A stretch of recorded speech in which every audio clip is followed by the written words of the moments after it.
Good evening, worldwide travelers through all dimensions of time and space, all galaxies, star systems, planets, moons, asteroids, comets, spaceships. Welcome. You are all invited to the party. Our party is about the magic of the star tetrahedron, a prism of light and consciousness that we formulate. It's very interesting because, of course, it is the divine mind of the greater being you are that through mind has been able to call together that which we call the eoma, the substance of creation, and formulate it into a body. And then we identify with form and say, well, this is who I am. But it's really the smallest part of who we are. The other part, the divine mind, which is the aspect that then creates the soul. And the soul is then the part that dips down into time, space, and then experiences the many different incarnational experiences to gather information about all the different worlds of creation. And so we can incarnate upon the earth plane, we can incarnate upon other systems. There is what is called the Galactic Federation, which is a group of individuals that have come from many star systems and many galaxies. And they're kind of like, if you might say, the shepherds of the universe. Whenever a star system and through its planets is ready for life and the seeding of life upon it, it is the Galactic Federation who are, of course, millions upon millions, probably billions of years old, that they have evolved through other time systems and other star systems. They then have the DNA, they have the knowledge, they have the understanding of how to terraform. They begin to terraform a planet and bring it into, once again, consciousness. And so this is exactly what happened to Earth many billions of years ago. They say that Earth is probably 5 billion years ago. In the beginning, of course, as it emanated from out of the sun, this molten gaseous Christ field, which is what it is, and it is then the divine mind of this great Christed field of energy that we call the solar logos, the sun, that then exuded out of itself fire, which was then the whole planetary system. And of course, then all the planets were once then simply fire and the essence of the Christed field. But of course, what happens over time, the outer crust begins to cool. But in the core of each and every planet, you see there still is this fiery sun, Christed energy. And so it's almost symbolic of a father having sons and daughters, and they share the same DNA, the same qualities, but just in miniature, you see. And so it's the same with the solar logos, the sun, that the earth Gaia is one of the mother daughters that is still having this Christed field at the very core. It's a Christed field of intelligence that is unique to Gaia and her evolution through time space. And so as she then begins to, through her consciousness and through her understanding, through the forces of creation, we might call it, there is then the cooling of the crust. Then it was about maybe 4.5 billion years ago that the real terraforming of the planet began. And the basic building blocks of creation, you see, were then seeded into the oceans, into this earthly sphere. And that then began the very rudimentary creation of Mother and how she would terraform and evolve her planet. And then approximately 200,000 years ago, maybe a little bit longer than that, maybe 300,000, the evolution of the human species, that of course was uh, part of the development of the matrix of Mother Earth as she evolved. It reached a place in consciousness where it was now self-aware. And in that self-awareness, the souls through the higher beings of perfection that we are. Through the souls, we then created incarnational form that we're able to begin to dip into and begin to experience what it was to be on a planet and to go through the process of hunter gathering, survival, first chakra basic skills. And through evolution of time, you see, we learned about all the different chakras, about how evolution works as a human species, a human being. And now we've reached the point where the consciousness of the soul, not the person, the personality, that's a vessel, a vehicle, but the consciousness of the soul is now beginning to interface more and more in and through us. And as that happens, you see, we become so much aware not only of our individual soul, mental aspect field, but we begin to be more aware of Mother, of Gaia, and the divine mind, you see, that is breathing in and through her equally. And so we begin to move into a co creative experience rather than just using the resources and taking what we want. And yes, learning and growing and understanding. As we're moving now into this new paradigm before us, we realize that we're here really to husband with Mother Earth, to really hold her in sacredness. And we evolved out of nature. That's the evolution of life on the planet. We literally evolved from out of the forces of nature. And now we're at the point where we have, so to speak, destroyed nature in many ways, but at the same time, it's part of the evolution of Gaia, of Mother. And she knows that this particular trajectory would be happening because it's the end of the old paradigm. It's the end of learning through manipulation and control.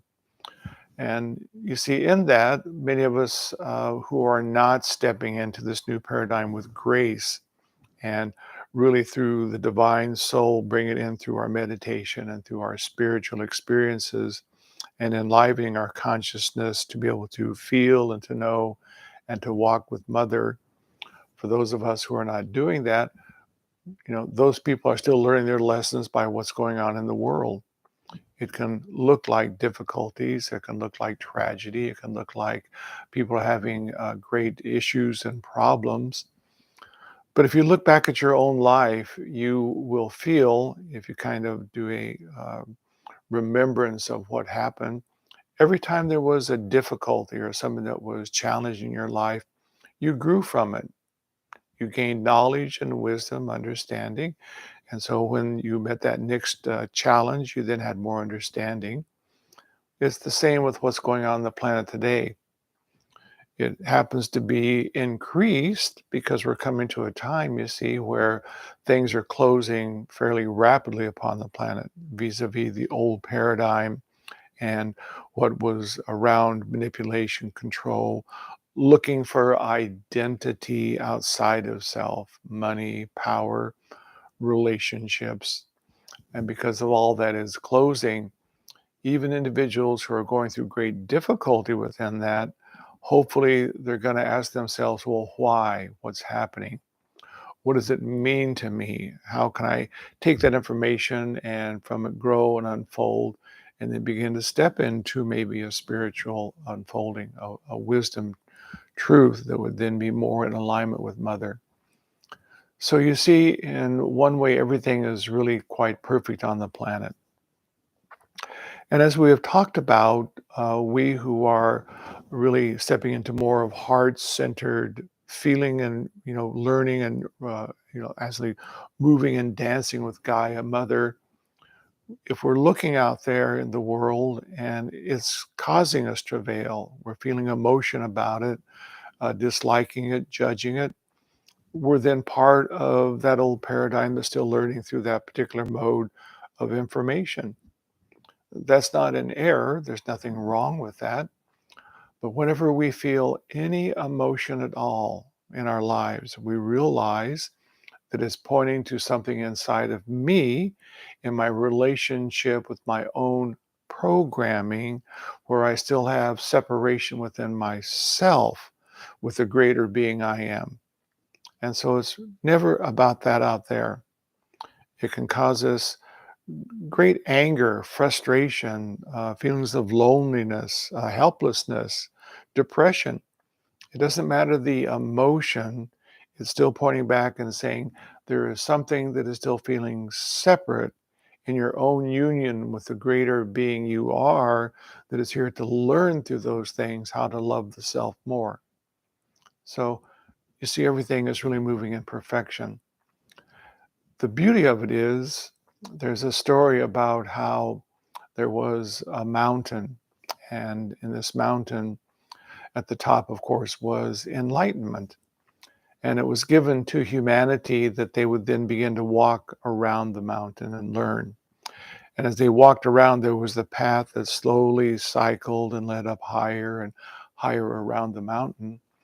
But it was a long journey, very difficult and arduous journey. But there was the greater beings that had compassion upon humanity. And they said, well, what we'll do when they get to the place of the fourth, the heart chakra, we'll put a doorway in the mountain. And if they open that doorway and begin to go in and really work from the heart, they'll find that there's a ladder.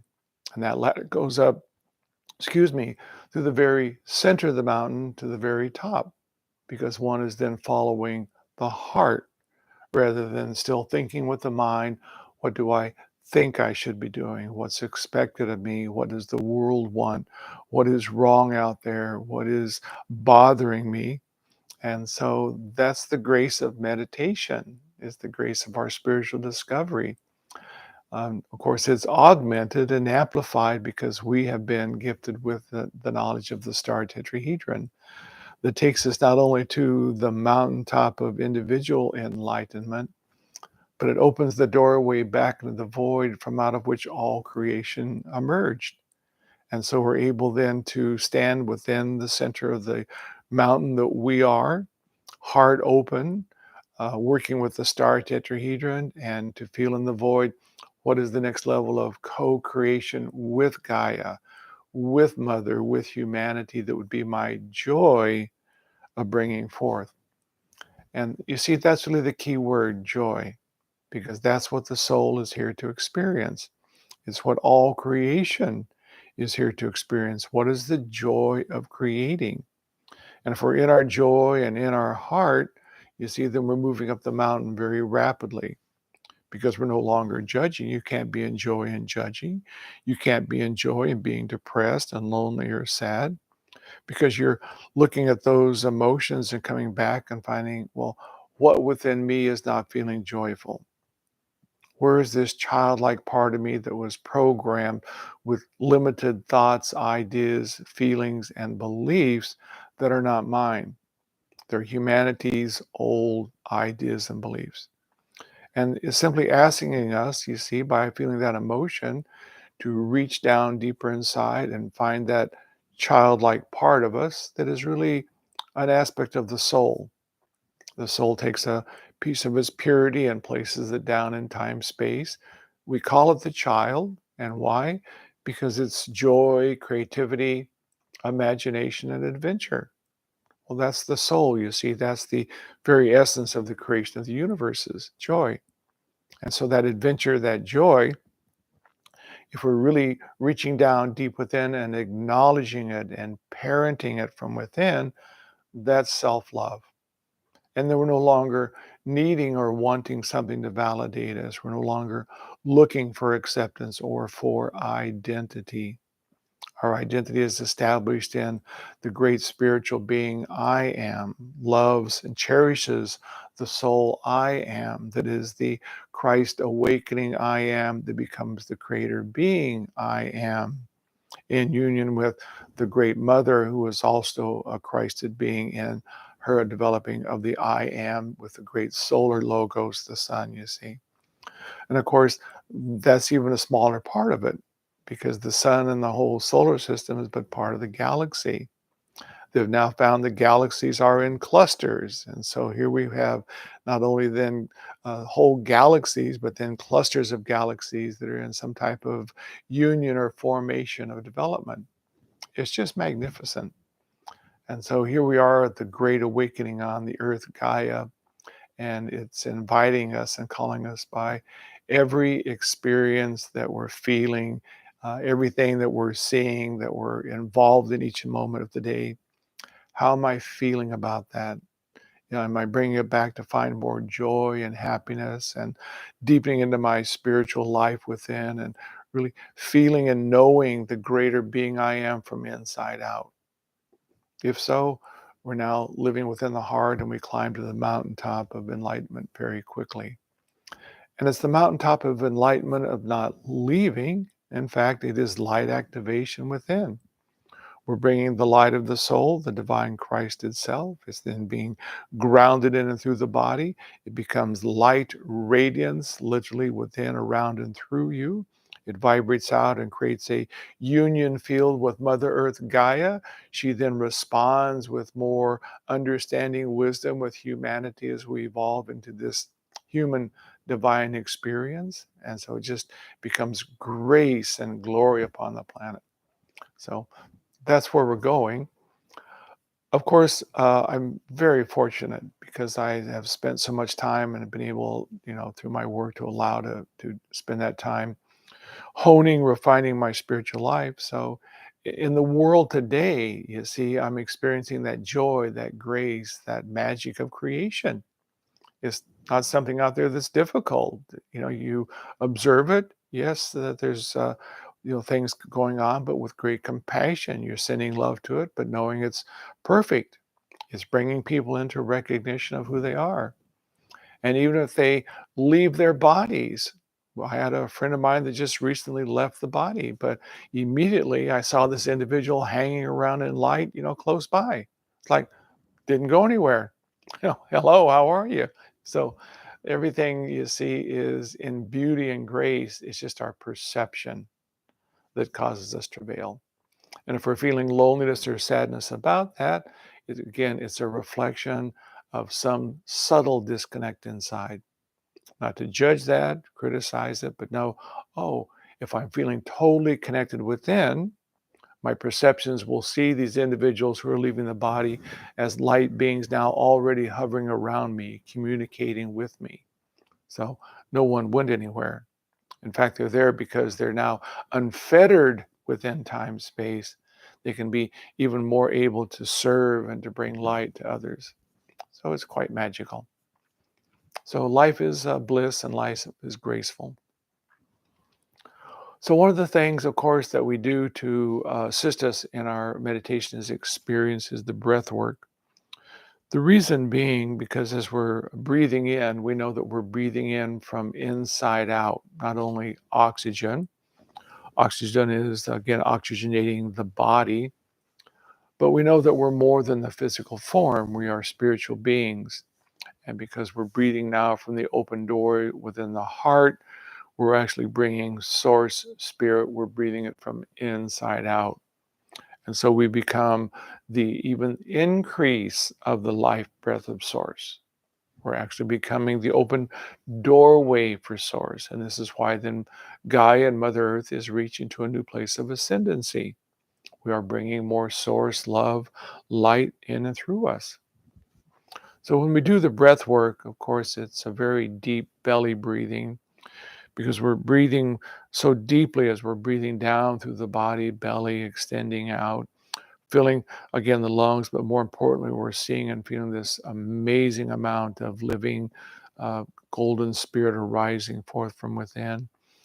We then hold the breath for a couple of counts. As we let go, we see sparkling, effervescent, dancing liquid golden light just flowing from all around us.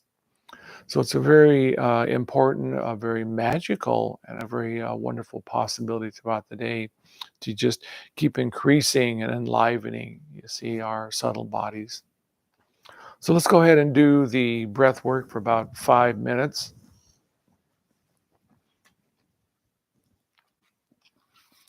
We, of course, like to have the spine nice and erect. Imagine there's a string at the top of the head gently pulling you up. The spinal column is the rod of initiation. from the base of the spine, Mother, to the crown chakra, Father, the golden rod of initiation, the rod of living light I am. So let's breathe slowly and deeply.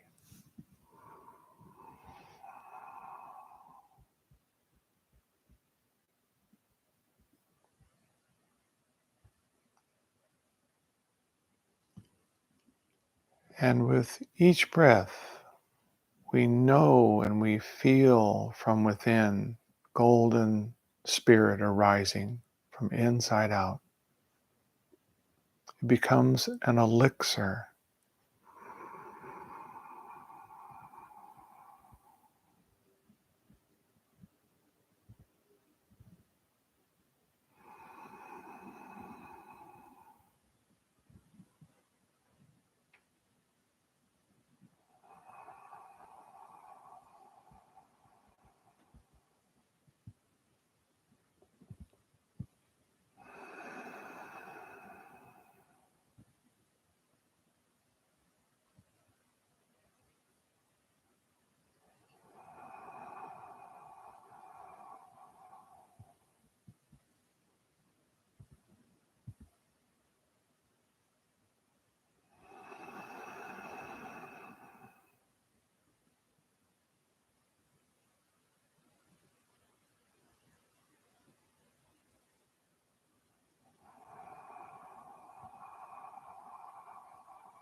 And another deep, slow in-breath of spirit, summoning source. exuding golden liquid sunlight and peace out into the world. I am the light.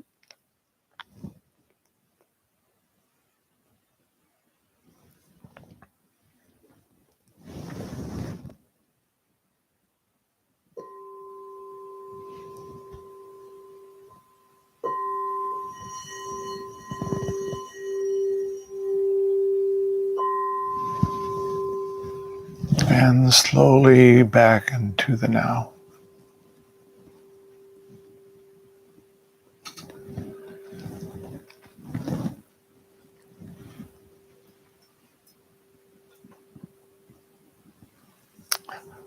Of course, the star tetrahedron is the mystical marriage of divine power, divine sacred love, and it creates then this triangulation of consciousness and light around us, a prismatic crystalline structure. It's not a solid structure, it is consciousness and light. Just as I was saying earlier, it is the divine being of the great mind you are that is holding the body in a molecular construct. But then there is the subtle body, which is then created also through consciousness, which is then we focus in union with the divine being to begin to create this field of consciousness and light.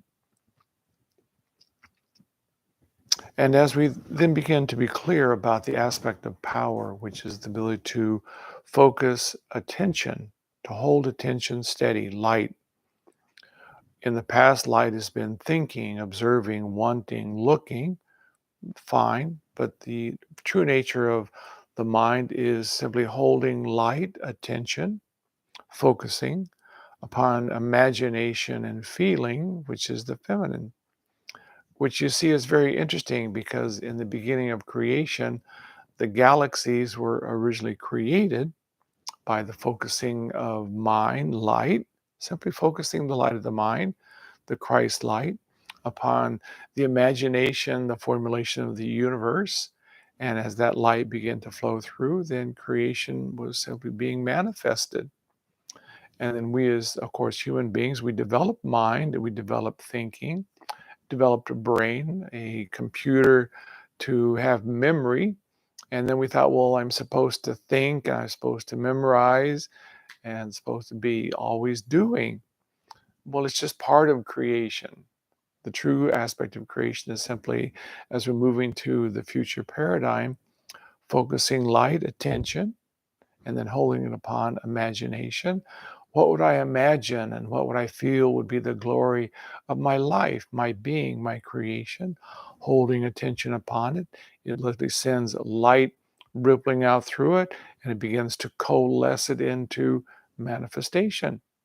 And so we begin to literally paint our future. We begin to paint our reality. We become the sculptures, you see, of creation, simply by focusing and imagination.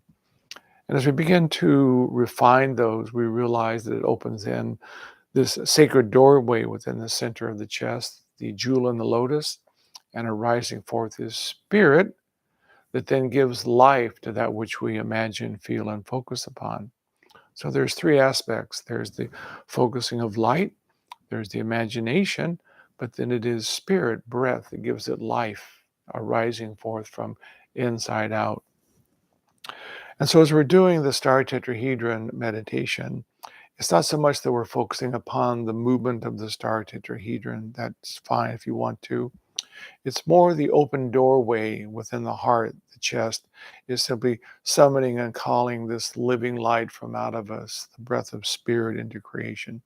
And so you can sit quietly in our meditation experience and simply feel this liquid golden elixir flowing forth from you, and it will automatically begin to pre-create joy and peace in your life. I was speaking with someone the other day, and they were saying that this has become such a dynamic force that it's causing just a little bit of tension within the body. And I said, well, it's okay to kind of remove one's consciousness from that very amazing and powerful source, spirit energy from within, and simply go back sometimes to just having the crown chakra open wide, and just allowing the golden light of the soul to soothe just like a golden waterfall to flow gently down in and through the body. So it's not like we have to every meditation be literally emanating this, outrageous, almost nuclear energy from us. We can relax sometimes when we feel the need and just allow the soothing golden light of the soul to flow through the body. So use your kind of choice of what feels right to you. And I just wanted to mention that in case you start to feel too much tension. Relax and go back to being grounded and allowing golden light to flow through. So I'm going to go ahead and take you through the formulation of our meditation, and then we'll meditate together and create light activation for ourselves, Mother Earth, and all the great and sentient beings upon it. So let's go ahead and sit quietly, close the eyes, feel the body relaxing.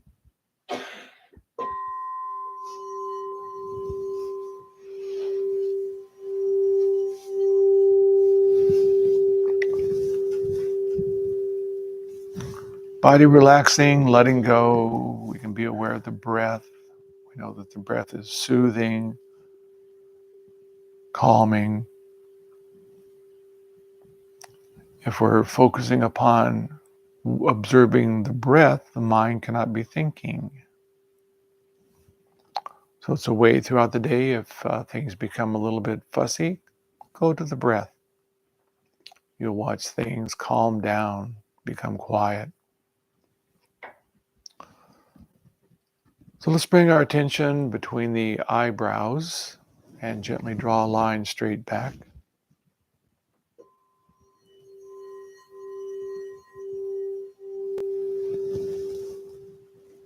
Meditation is not efforting, it's simply, again, observing.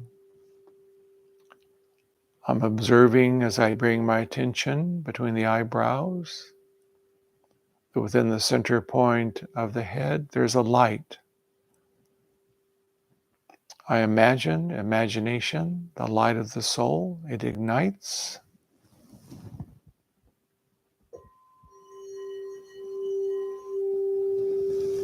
I see light filling the mind and the brain.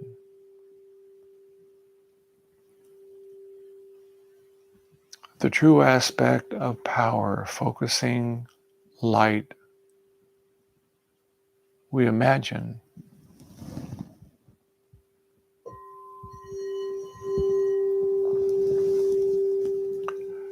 Bringing attention to the heart chakra at the sternum. We know and feel all around the prismatic form of the star tetrahedron, the Christ field. If we choose to imagine and feel it moving, so be it. Otherwise, we simply allow the sacred doorway within the heart chakra to open.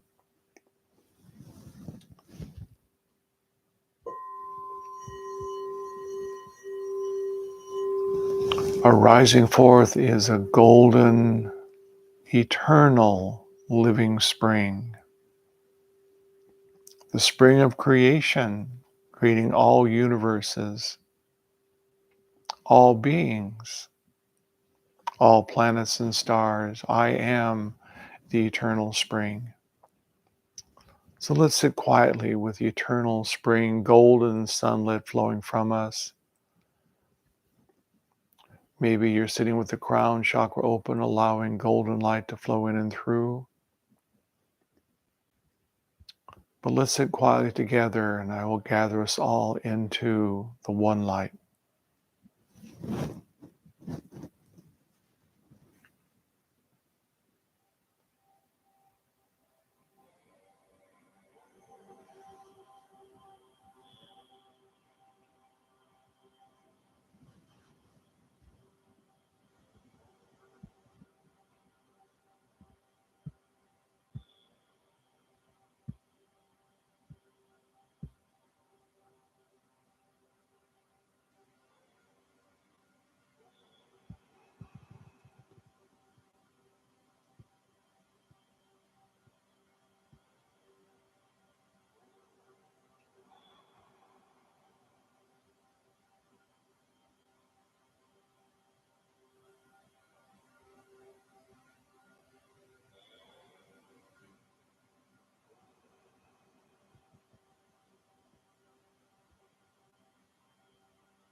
welcome home.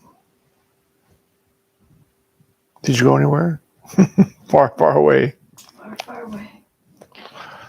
Well, thank you, folks, for coming and enjoying the light tonight. It's always great to get together and share the light with each other and the world. Everything that goes on out there, just use it as a reflection of how can I bring more light, love, peace within, and more joy, absolutely more joy. Love you and thank you very much.